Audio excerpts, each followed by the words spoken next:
Divine एको श्रीमद् भगवद गीता के अमृत वचन। नमो भगवते वासुदेवाय। प्रिय भक्तों, स्वागत है आपका डिवाइन एको पर, जहां हम श्रीमद् भगवद गीता के अमृत वचनों को सरल और सुगम रूप में समझने का प्रयास करते हैं। आज हम प्रवेश कर रहे हैं अध्याय 12 भक्ति योग में। ये अध्याय एक अत्यंत महत्वपूर्ण प्रश्न का उत्तर देता है। ईश्वर तक पहुंचने का सही तरीका क्या है? क्या ज्ञान मार्ग सर्वोत्तम है? क्या कर्म योग से ही ईश्वर प्राप्ति संभव है? क्या ध्यान योग सबसे श्रेष्ठ है या भक्ति योग ही सर्वोच्च मार्ग है? श्री कृष्ण स्वयं इस प्रश्न का उत्तर देते हैं और समझाते हैं कि ज्ञान, कर्म और ध्यान से भी श्रेष्ठ मार्ग भक्ति मार्ग है। तो चलिए इस मधुर भक्ति यात्रा को आरंभ करते हैं। लेकिन आगे बढ़ने से पहले यदि आपने अभी तक डिवाइन एको को सब्सक्राइब नहीं किया है तो तुरंत करें, क्योंकि यहाँ हम लाते हैं गीता के अमृत वचन आपके जीवन को दिव्यता से भरने के लिए। कुरुक्षेत्र में अर्जुन का प्रश्न। अर्जुन जिज्ञासा से श्री कृष्ण से पूछते हैं, हे मधुसूदन, जो लोग साकार रूप में आपकी भक्ति करते हैं और जो लोग निराकार ब्रह्मा की उपासना करते हैं, उनमें से कौन श्रेष्ठ है? ये प्रश्न आज भी हम सबके मन में उठता है। कई लोग ईश्वर को एक सजीव साकार रूप में पूजते हैं, तो कुछ लोग निराकार ब्रह्मा को ही अंतिम सत्य मानते हैं। श्री कृष्ण ने इस प्रश्न का उत्तर अत्यंत सुंदर ढंग से दिया। श्री कृष्ण का उत्तर, भक्ति मार्ग ही सर्वोत्तम है। मया वेश मनो ये मां नित्य युक्ता उपासते, श्रद्धया पर्योपेतायते में युक्तत्मा मता है। जो भक्त मेरा चिंतन करते हुए अनन्य प्रेम और श्रद्धा से मेरी भक्ति करते हैं, वे मुझे परम प्रिय है और वे ही श्रेष्ठ है। श्री कृष्ण स्पष्ट करते हैं कि भले ही निराकार ब्रह्मा की उपासना भी संभव है, लेकिन ये अत्यंत कठिन है। क्लेशोधिक तरस्तेषा अव्यक्ता सचेतसाम। जो लोग अव्यक्त ब्रह्मा की उपासना करते हैं, उनके लिए ये मार्ग अत्यंत कठिन है। क्यों? क्योंकि मनुष्य का स्वभाव है कि वो सजीव चीजों से प्रेम करता है, मूर्त रूप को अधिक आसानी से समझ सकता है। निराकार की साधना कठिन है क्योंकि उसमें कोई भावनात्मक लगाव नहीं बनता। इसीलिए श्री कृष्ण साकार रूप की भक्ति को सर्वोत्तम बताते हैं।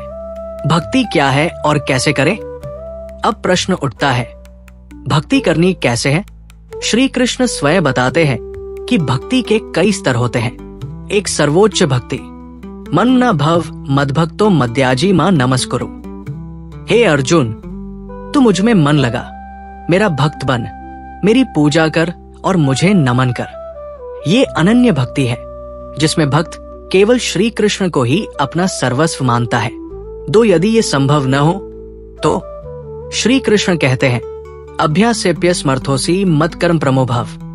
यदि पूर्ण ध्यान नहीं लगा सकते तो मेरे कार्यों में लग जाओ, जैसे मंदिर सेवा, भजन कीर्तन, यज्ञ आदि।